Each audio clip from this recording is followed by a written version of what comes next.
Okay. Hi అందరికి. ఈ వీడియోలో కొన్ని ఇంట్రెస్టింగ్ అప్డేట్స్ గురించి మాట్లాడదాం. ఫస్ట్ న్యూస్ వచ్చేసి Cody Rhodes and Randy Orton గురించి. ఈ match Cody Rhodes versus Randy Orton match అఫీషియల్‌గా కన్ఫర్మ్ అయిపోయింది. మన నిక్ కాలిస్ సోషల్ మీడియాలో కన్ఫర్మ్ చేసిండు. Cody Rhodes versus Randy Orton match Sunday nights main ఈవెంట్‌లో జరుగుతదని. సో, యాక్చువల్‌గా సాటర్‌డే నైట్స్ మెయిన్ ఈవెంట్ కదా! మళ్ళీ సండే నైట్స్ మెయిన్ ఈవెంట్ ఎక్కడికెళ్ళి వచ్చిందని చాలామంది డౌట్స్ అడుగుతారు. సాటర్‌డే నైట్స్ మెయిన్ ఈవెంటే. కాకపోతే డేట్ మార్చేసినారు. సండే నైట్స్ మెయిన్ ఈవెంట్‌గా పెట్టేసినారు. డేట్ అండ్ నేమ్‌ని మార్చేసి సండే నైట్స్ మెయిన్ ఈవెంట్‌గా పెట్టినారు. సెప్టెంబర్ 6న వస్తదన్నమాట ఈ Sunday nights main event. So, ఈ సండే నైట్స్ మెయిన్ ఈవెంట్ కోసమైతే కోడీ రోడ్స్ వర్సెస్ రేండీ మ్యాచ్‌ని అఫీషియల్‌గా కన్ఫర్మ్ చేసిర్రు. అండ్ పోస్టర్‌ను కూడా రిలీజ్ చేసింది మన డబ్ల్యూడబ్ల్యూఈ. కోడీ రోడ్స్ అండ్ రేండీ ఆర్టన్‌తో కాదు, ట్రిక్ విలియమ్స్ అండ్ లిల్లీ ఆర్టీతో మీరొకసారి స్క్రీన్ మీద చూడొచ్చు. అండ్ ఇంకా ప్రెజెంట్ కోసమైతే కోడీ అండ్ రేండీ మ్యాచ్ కార్డ్‌ని అయితే సెట్ చేయలేదు. బట్ మ్యాచ్ అయితే అఫీషియల్‌గా కన్ఫర్మ్ అయిపోయింది. అది పర్ఫెక్ట్. సో, ఇప్పుడేంది అసలు కోడీ రోడ్స్ ఎందుకని లో బ్లో కొట్టిండు రేండీ ఆర్టన్‌కి? అండ్ ఈ డబ్ల్యూడబ్ల్యూఈ ఎందుకని రేండీ ఆర్టన్‌ని ఇంత వరస్ట్‌గా చూపిస్తుంది? రేండీ ఆర్టన్ హీల్ టర్న్ చేసిన తర్వాత గెలవలేదు. అండ్ రిటర్న్ చేసిన తర్వాత మళ్ళీ రేండీ ఆర్టనే దెబ్బలు తినాలి. అసలేంది ఇక్కడ లాజిక్ ఏంది? స్టోరీ ఏంది? అసలు ఎటు పోతుంది? అసలేంది అనే దాని గురించి మాట్లాడితే ఫస్ట్ ఆఫ్ ఆల్ మొన్న స్మాక్ డౌన్‌లో వీళ్ళిద్దరూ ఫేస్ టు ఫేస్ వచ్చినప్పుడు అంటే ఆఫ్టర్ సమ్మర్ స్లామ్ రిటర్న్ తర్వాత స్మాక్ డౌన్‌లో రెండీ వచ్చినప్పుడు కోడి ఒక మాట చెప్పుండే. అదేందంటే, "నువ్వు నన్ను ఒక బ్యాడ్ మనిషిగా మార్చేసినావు. సో, నన్నొక బ్యాడ్ మనిషిగా మార్చేసినావు. సో, ఇప్పుడు చూసుకుందాం" అన్నట్టుగా కోడీ రోడ్స్ చెప్పుండే. సో, ఆ బ్యాడ్ మనిషియే ఈ లో బ్లో కోడీ రోడ్స్. సో, ఆ చెడు మనిషి ఈళ్ళిద్దరు ఫేస్ టు ఫేస్ వచ్చినప్పుడు రేండీ ఆర్టన్ ఎలాగో హీల్ టర్న్ క్యారెక్టర్‌లో ఉన్నాడో, at the same time Cody roads గూడా చేయకూడని పనులు గూడా చేస్తాడన్నట్టుగా ఈళ్ళు చూపిచ్చినారు. సో, ఇట్లా చూపించడం అవసరమా? అవసరం లేదా? అనేది అది వాళ్ళకి తెలియాలి. చాలా మందికైతే ఇది కన్విన్సింగ్‌గా లేదు. బట్ స్టోరీ లైన్ ప్రకారం అయితే నువ్వు నన్ను చెడ్డ మనిషిగా మార్చేసినావు. సో, ఆ చెడ్డ మనిషి నీ అంతు చూస్తాడన్నట్టుగా కోడీ రోడ్స్ చెప్పిండు. ఆ స్టోరీ లైన్ ప్రకారం నిన్న కోడీ రోడ్స్ లో బ్లో కొట్టిండు. అండ్ ఇంకొకటి ఆ రివెంజ్ టూర్ అంటున్నారు. కోడీ రోడ్స్ పైన ఏ విధంగా రేండీ ఆర్టన్ అటాక్ చేసిండో, సో, మళ్ళీ కోడీ రోడ్స్ అదే విధంగా అటాక్ చేసి ఆ రివెంజ్‌ని కంప్లీట్ చేయడానికి ఈ టైప్‌లో చేసినారని కొందరు అంటున్నారు. బట్ ఎన్ని చెప్పినా, ఇప్పుడు వీళ్ళు 100 రీజన్స్ చెప్పినా చాలా మందికి ఇది కన్విన్సింగ్‌గా ఉండకపోవచ్చు. సో, నాకు బి కన్విన్సింగ్‌గా లేదు. ఏమైతది కోడీ రోడ్స్ దెబ్బలు తింటే ఏమైతది? ఒకప్పుడు చాలా తిన్నాడు. రాక్ చేతుల్లో, రోమన్ రీన్స్ చేతుల్లో తనని తను ప్రూవ్ చేసుకోవడానికి చాలా దెబ్బలు తిన్నాడు.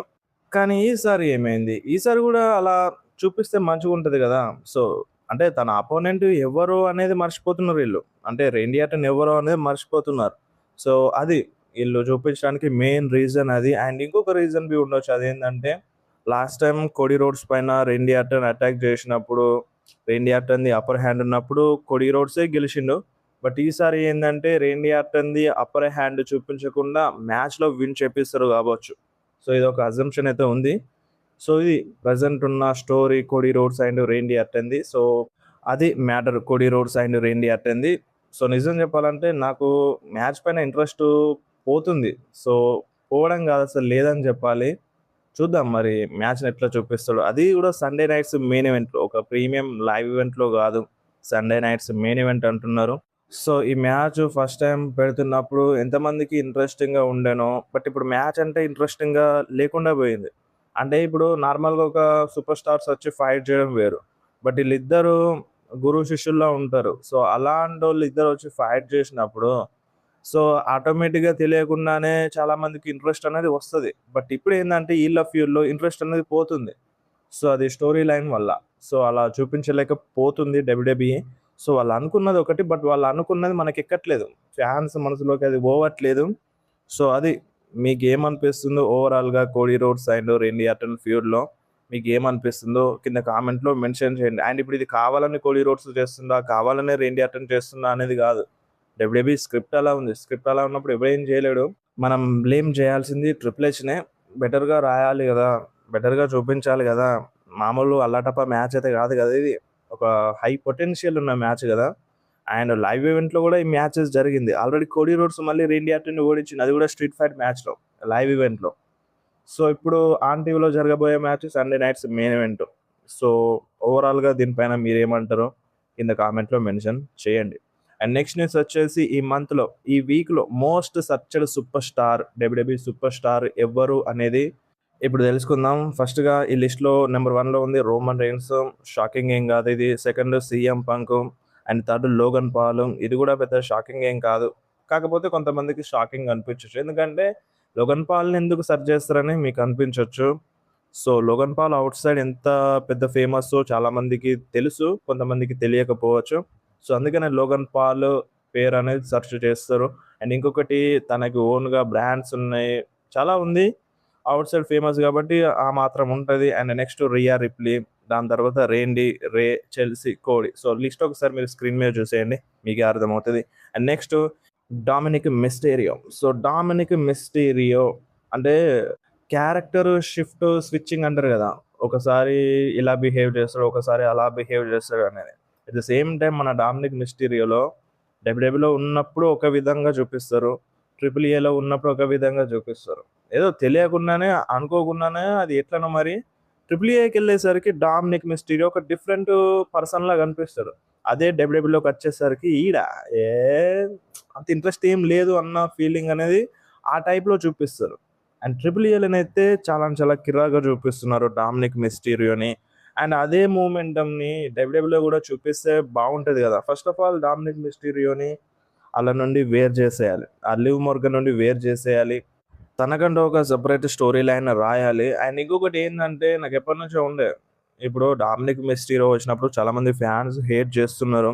అండ్ తన క్యారెక్టర్ని కొంచెం చేంజ్ చేసి, అంటే వాళ్ళ నుండి విడిపోయిన తర్వాత వాళ్ళు డామ్ పైన అటాక్ చేసినప్పుడు వాళ్ళ ఫాదర్ వచ్చి హెల్ప్ చేస్తే అది డిఫరెంట్గా ఉంటుంది. ఇప్పుడు నువ్వు కష్టాల్లో ఉన్నప్పుడు ఎవడొచ్చి నీకు హెల్ప్ చేయలేదు, నీ ఫాదర్ వచ్చి నీకే హెల్ప్ చేసిండు. కానీ నువ్వు ఇన్ని రోజులు నీ ఫాదర్ని హేట్ చేసినావు, తిట్టినావు, కొట్టినావు.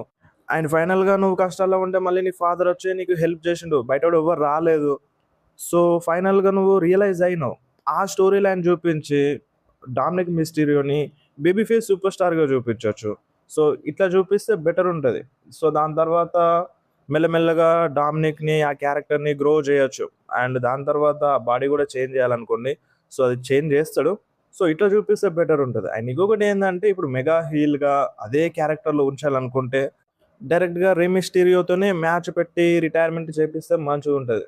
సో దాని తర్వాత బేబీ ఫేసా హీలా అనేది పక్కన పెడితే, సో తన ఫాదర్ కూడా అగ్రీ చేస్తాడు వీళ్ళు ఉందని, వీడు కూడా ఫైట్ చేయగలడని అగ్రీ చేస్తాడు. సో అదొక స్టోరీ చూపించవచ్చు, మాస్క్ వర్సెస్ హెయిర్ అని. సో అది ఒకటి చూపిస్తే దాని తర్వాత ఫర్దర్గా ఆ హీట్ అనేది ఉంటుంది, ఇంకా అటెన్షన్ అనేది వస్తుంది.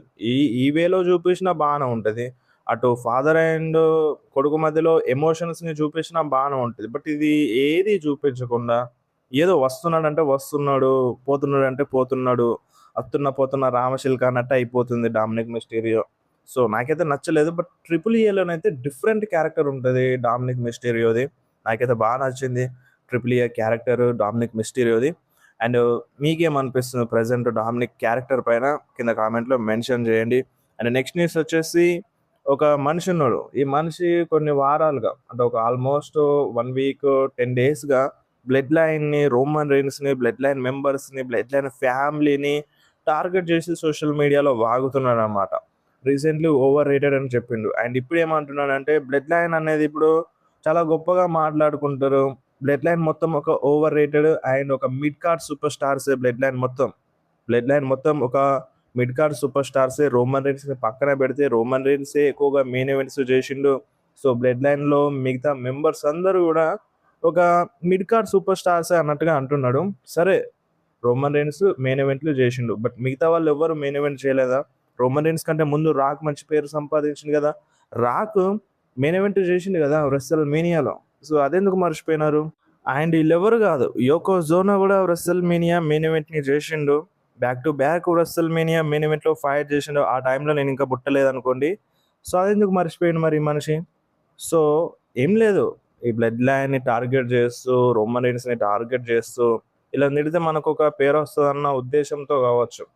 సో ఇప్పుడు అతను చెప్పిన దాన్ని బట్టి చూస్తే వీళ్ళు కూడా మెయిన్ ఈవెంట్ చేసినారు. సరే, ఇవన్నీ విడిచిపెట్టండి.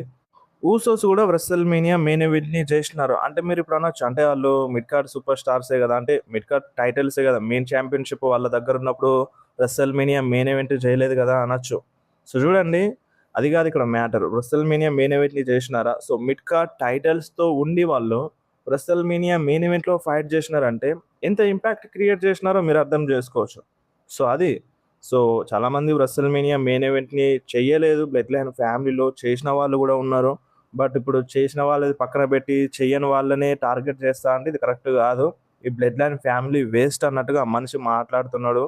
ఇలా ఎన్ని రోజులు మాట్లాడతాడో చూద్దాం. బట్ చాలామంది ఏమంటున్నారంటే అది పట్టించుకోకుర్రి ఇడిచిపెట్టేయర్రి అన్నట్టుగా అంటున్నారు సోషల్ మీడియాలో. సో, మనం కూడా అదే చేద్దాం. అండ్ నెక్స్ట్ న్యూస్ వచ్చేసి 'జూటోపియా 3' అనేది రిలీజ్ చేస్తారంట. సో, షూటింగ్ చేస్తారంట. సో, ఏందంటే మన 'సీఎం పంక్', 'రోమన్ రైన్స్' ఇద్దరు మళ్ళీ వాయిస్ ఓవర్ ఇస్తారు కావచ్చు. సో, అప్పట్లో ఒకటి ఉండే కదా 'జీబ్రోస్'. సో, ఆ 'జీబ్రోస్' మళ్ళీ ఒకటయ్యే ఛాన్స్ అయితే ఉంది ఈ మూవీ కోసం. అది జస్ట్ వాయిస్ ఓవరే. చాలా వరకు చూసుంటారు ఆ వాయిస్ ఓవర్ ఎట్లుంటదో. సో, అదన్నమాట. అండ్ నెక్స్ట్ న్యూస్ వచ్చేసి 'పెంటా' గురించి. సో, 'పెంటా' రీసెంట్‌లీ 'రోమన్ రీన్స్‌కి' ఒక మెసేజ్ అయితే సెండ్ చేసిండు. సో, ఏమన్నాడంటే 'పెంటా' 'రోమన్ రీన్స్' గురించి, "చూడు రోమన్ రీన్స్, యాస్ ఎ రెజ్లర్‌గా నేను నీకు మంచి రెస్పెక్ట్ ఇస్తాను. యాస్ ఎ రెజ్లర్‌గా నీకు మంచి రెస్పెక్ట్ ఇస్తాను. నీ పైన నాకు ఆ గౌరవం ఉంది. కానీ ఇప్పుడు మన మ్యాచ్‌లో నేనేందో చూపిస్తాను. పెంటా అంటే ఏందో నీకు తెలుస్తది" అన్నట్టుగా ఈ టైప్‌లో ఒక మెసేజ్ అయితే సెండ్ చేసిండు. అండ్ ఇంకొకటి ఏందంటే, అంటే వాళ్ళ ఫార్మర్ టీమ్ ఉండే మన పెంటాకి. సో, ఆ టీమ్ మెంబర్స్ ఆఫర్ చేసుండే మన పెంటాకి. అంటే ఇప్పుడు రోమన్ రీన్స్‌తో ఫైట్ చేస్తున్నావు. సో, రోమన్ రీన్స్‌తో ఫైట్ అంటే నీకొక బ్యాకప్ కావాలి, ఫ్యామిలీ కావాలి అన్నట్టుగా అన్నారు. సో, మన పెంటా ఏం ఆన్సర్ ఇవ్వలేదు. నాకు అవసరం లేదన్నట్టుగానే చెప్పిండు. చూద్దాం మరి. ఇప్పుడు ప్రెజెంట్ అయితే రోమన్ రీన్స్ ఓన్‌గానే ఫైట్ చేస్తుండు. అంటే వేరే వాళ్ళు ఎవరు ఎక్కువగా ఇంటరప్ట్ అవ్వట్లేదు. సో, ఈ మ్యాచ్‌లో కూడా మేబీ ఇంటరప్ట్ అవ్వకపోతేనే బెటర్ ఉంటది. బట్ చూడాలి మరి. ఫ్యామిలీ అన్నారు. సో, వాళ్ళకొక టీమ్ ఉంది మన పెంటాకి. సో, ఆ టీమ్ మెంబర్స్ వచ్చి హెల్ప్ చేస్తారా? అండ్ ఇటు సైడ్ నుండి బ్లడ్ లైన్ ఏమన్నా వస్తదా అనేది, ఇంటరప్ట్ అవుతదా అనేది మనకి ఆ మ్యాచ్ జరిగినప్పుడు తెలుస్తది. సో, అది వీడియో. సో, వీడియోలో ఎక్కువగా అప్డేట్స్ ఏం లేకుండే. బట్ వీడియో చేయాలి కాబట్టి ఇప్పుడు ఈ మ్యాచ్ అఫీషియల్ అయింది. అది మీకు తెలియాలి. సో, కొన్ని చిన్న చిన్న అప్డేట్స్ ఉన్నాయి కాబట్టి మీకోసం ఈ వీడియో చేసినాను. సో, మీకు ఎట్లా అనిపించిందో వీడియో కింద కామెంట్‌లో మెన్షన్ చేయండి. అండ్ వీడియో నచ్చితే వీడియోని కంపల్సరీ లైక్ చేయండి. మీ ఫ్రెండ్స్‌లో షేర్ చేయండి. ఇలాంటి ఇంట్రెస్టింగ్ అప్డేట్స్ కోసం వెంటనే మన ఛానల్‌ని సబ్స్క్రైబ్ చేసుకోండి. సో, మీకేమైనా డౌట్స్ ఉంటే కామెంట్‌లో అడగొచ్చు. లేదంటే డైరెక్ట్‌గా ఇన్‌స్టాగ్రామ్‌లో మెసేజ్ చేయొచ్చు. సో, మీ మెసేజ్‌కి కంపల్సరీ రిప్లై అనేది వస్తది. డౌట్స్ ఏం పెట్టుకోకండి.